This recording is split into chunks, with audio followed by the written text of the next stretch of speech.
মহান আল্লাহ পাক আমাকে করার সুযোগ দিয়েছে আপনাদের দোয়া নিয়ে।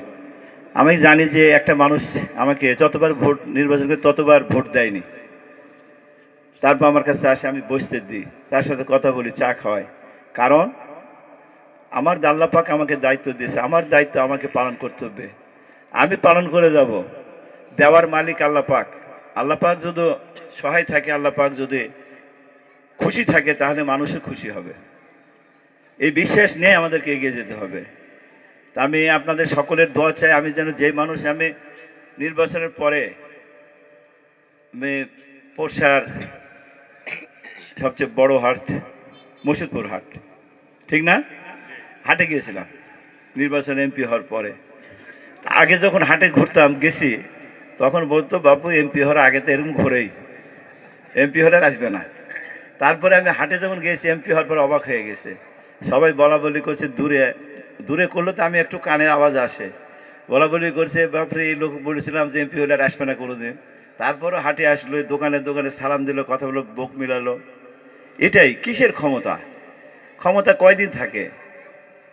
ক্ষমতা একমাত্র মালিক তো মহান আল্লাহ তাআলা। ক্ষমতা থাকবে না, কিন্তু মানুষ হিসেবে আপনার যে ভালোবাসা, মানুষ হিসেবে আপনার আচরণ, এটাই আমাদের এই থেকে যাবে দুনিয়ার বুকে। আমরা যখন মৃত্যু হবে, আমাদের হবে তো, আমরা তো প্রতিনিয়ত কত জানাজায় অংশগ্রহণ করি, তাহলে মৃত্যু হয়ে যায়, তাহলে দুনিয়ার কোনো কিছু কি আর আমাদের সঙ্গে যাবে? কিছুই যাবে না। আমাদের সঙ্গে যাবে ভালো কাজগুলো যাবে, তাছাড়া আর কোনো কিছু যাবে না। তাহলে আমরা বংশধররা এখনো ক্ষমতায় থাকতো, কিন্তু নাই, আল্লাহ পাক ধ্বংস করে দিয়েছে। তো এটাই প্রকৃতির নিয়ম। আমরা চাই যে আমাদের তারেক রহমানের নেতৃত্বে এমনই একটা বাংলাদেশ, যেখানে সবার মুখে হাসি থাকবে, সবাই ভালো থাকবে, ন্যায় বিচার প্রতিষ্ঠিত হবে। আমাদের ক্ষমতার চর্চাটা বিগত এই স্বাধীনতার পর থেকে যেভাবে হয়ে আসছে, তাতে পরিবর্তন হয়তো আমরা রাতারাতি হবে না, কিন্তু মাননীয় প্রধানমন্ত্রী পরিবর্তনের যে ধারা সূচনা করেছে, আশা করি যদি আপনারা পাশে থাকেন, এই পরিবর্তনের ধারার মধ্য দিয়ে বাংলাদেশ শান্তির বাংলাদেশ হবে। তিনি প্রথমে নির্দেশ দিয়ে তার মন্ত্রী এমপিদের উপর কড়া নজর রেখেছে। তারা কোথায় কি করছে, তারা জনগণের কাছে যায় কিনা, জনগণের কাছে যাচ্ছে কিনা প্রতিনিয়ত খবর রাখে।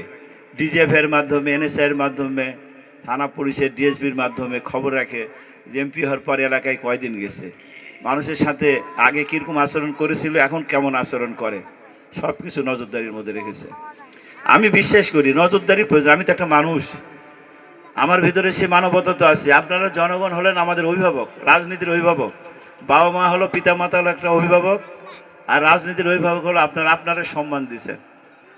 রোদের মধ্যে দাঁড়িয়ে হাজার হাজার মানুষকে নিয়ে খাল খনন করেছে, মানুষের মধ্যে অনুপ্রেরণা উদ্দীপ্ত তৈরি করেছে, এই জন্য সম্ভব হয়েছে।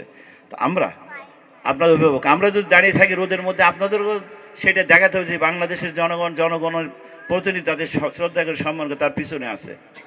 এইভাবে আপনাদেরকে সেই কাজটা করতে হবে।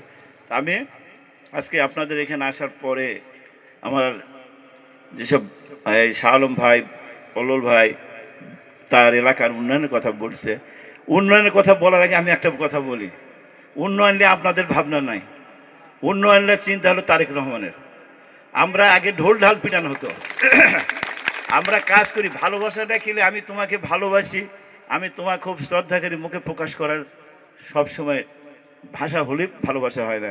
আমি মুখে খুব প্রকাশ, আমি তোমার জন্য অনেক উপকার করলাম, ভিতরে আপনার তলে তলে টাকা খায় নিলাম, তোমার জন্য আমি অনেক কাজ করতে যে আমার 5,000 টাকা খরচের দাও তো ভাই, ওটা আমি নিলাম, কিন্তু হয়নি খরচ।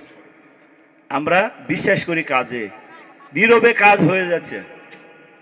আপনার টের পাবেন না, আগে কি হতো, একটা কাজের আগে ওই এলাকার সেই এমপিকে নিয়ে আসতে হবে, সিআর বিয়াক নিয়ে আসতে হবে, মহা ধুমধামে ওখানে আসে, তখন আপনারা স্টেজ সাজার দাবি করবেন, তারপর সেখানে বরাদ্দ দেওয়া হবে। 2-3 বছর পর দেখা যায় ওই জায়গাতে আবার রাস্তার কাজ হলো কি হলো না, হওয়ার কথা 2 কিলো হলো 1 কিলো বা 500 মিটার হলো।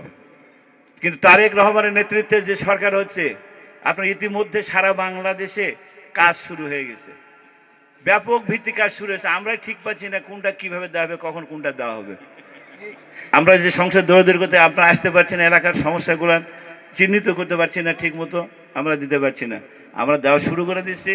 আপনাদের প্রতিটা আমরা ইতিমধ্যে আমাদের মাননীয়